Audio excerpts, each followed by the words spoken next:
dans le rugby avec Lucas. Je suis content de vous retrouver pour une nouvelle vidéo cette semaine et on va débriefer le match du Stade Toulousain face à l'UBB, le Stade Toulousain qui s'est incliné 35-18. On va le débriefer, mais on commence tout de suite par les résultats. C'est parti. Alors, les résultats de ce week-end. Ce week-end, il y avait la Challenge Cup et la Champions Cup. On va commencer par la Challenge Cup. Samedi, il y avait Édimbourg, Basse Édimbourg qui s'est incliné 24-39. Ensuite, il y avait Lyon Racing dimanche. Lyon qui s'est imposé 29-15 face au Racing. En Champions Cup, samedi, il y avait Leinster Northampton. Le Leinster qui s'est incliné 34-37 face à Northampton que personne ne voyait gagnant. Voilà. Ensuite, Bordeaux-Toulouse, les Bordelais qui se sont imposés face aux Toulousains 35-18. Voilà pour les résultats de ce week-end. Et passons tout de suite au débrief. C'est parti. Ce dimanche, l'UBB a réalisé l'exploit historique en s'imposant 35-18 face au Stade Toulousain en demi-finale de Champions Cup.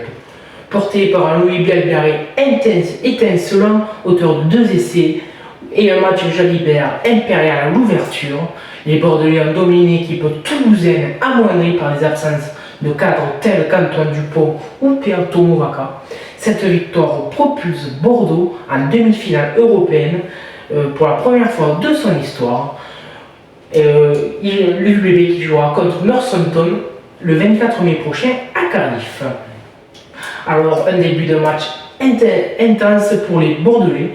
Dès la 4e minute de jeu, le 3e ligne, Pet Samu, a inscrit le premier essai, concrétisant une entame de match dynamique des Bordelais. Malgré une possession de balle légèrement inférieure, les Bordelais ont su exploiter efficacement les opportunités. Et regardez le premier essai de Pet Samu, regardez et on revient après. L'accélération de Jalibert, il est passé. Repris par Aki à l'entrée des 22 mètres. Le soutien, l'essai magnifique de Samou, le 46e essai de la saison pour l'UBB après une inspiration de Mathieu Jalibert. Et c'est sous les poteaux. Voici l'essai de Pet Samu. Le Stade Toulousain a tenté de réagir, ils ont réduit l'écart grâce à un essai et une pénalité portant le score à 11-10. Cependant, leur manque d'efficacité et quelques imprécisions ont limité leurs impacts offensifs. Conclusion de la première mi-temps, à la pause du l'UBB mène 18-11, une avance méritée au vu de leur efficacité offensive et de leur solidarité défensive. Départ canon, dès le retour des vestiaires, l'UBB frappe fort. À peine 20 secondes après le coup d'envoi de la seconde période, l'ailier bordelais Louis Bielbarré réalise une action individuelle et de grande classe sur l'aile gauche et il mystifie la défense toulousaine avec un jeu de jambes dévastateur combinant feinte et accélération. Avant de conclure en beauté avec un 1-2 avec le 3e ligne Pet Samu. Ce deuxième essai personnel porte le score à 25-11, mettant Bordeaux en position favorable. Alors, regardez l'essai de Louis Bielbarré et on revient après. Fin de jeu au pied, l'accélération de Bielbarré qui va pouvoir repiquer intérieur, le manœuvre magnifique sur Graou qui peut donner derrière à Samou, oh magnifique, avec les cannes maintenant de Louis Bielbarré qui va marquer dès l'entame de cette seconde période.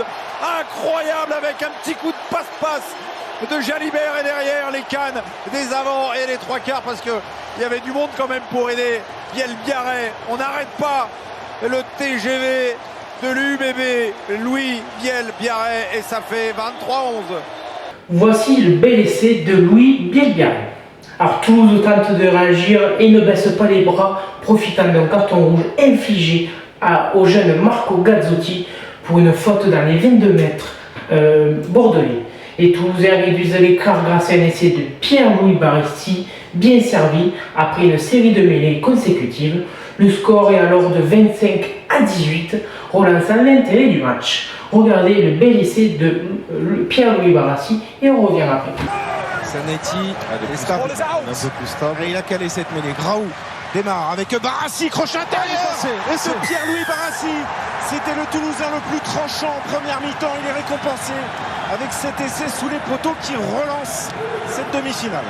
Allez, le troisième, il était obligé de rester collé à la mêlée de l'UBB. Ça a ouvert cet intervalle pour Pierre-Louis Barassi grâce à son crochet intérieur. Il a fait la différence. Voilà, on va le voir ici. Petit essai de Pierre-Louis Barassi.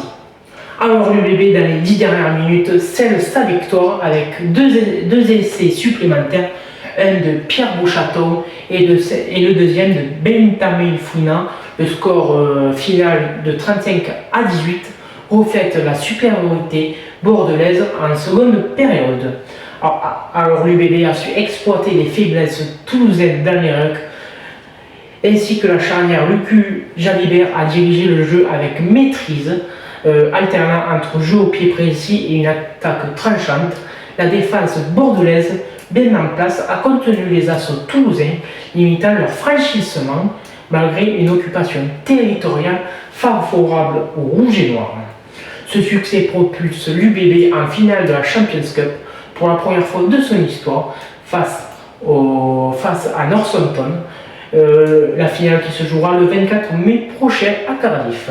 Cette victoire marque également la fin d'une série d'invincibilité de Toulouse contre les clubs français en phase finale européenne.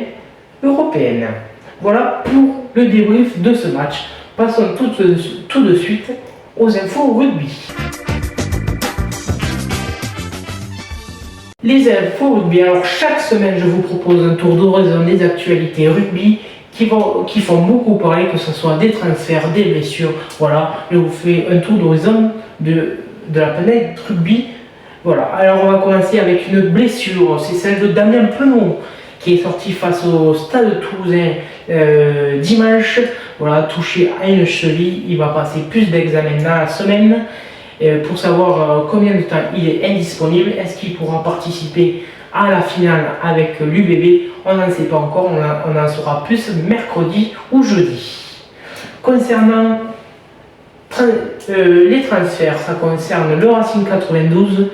Et ils ont réussi à avoir la signature de l'ailier de Grenoble, Wilfried Eule. Voilà, l'ailier grenoblois qui va s'engager dès la saison prochaine avec le Racing. Le Racing qui a trouvé un accord avec Grenoble parce qu'il est sous contrat jusqu'en 2026. Ils vont lui racheter sa dernière année de contrat et il va s'engager avec le Racing. Une bonne nouvelle pour eux. Voilà, c'est terminé pour aujourd'hui. Je vous retrouve une prochaine fois dans une nouvelle vidéo et prenez soin de vous. Ciao!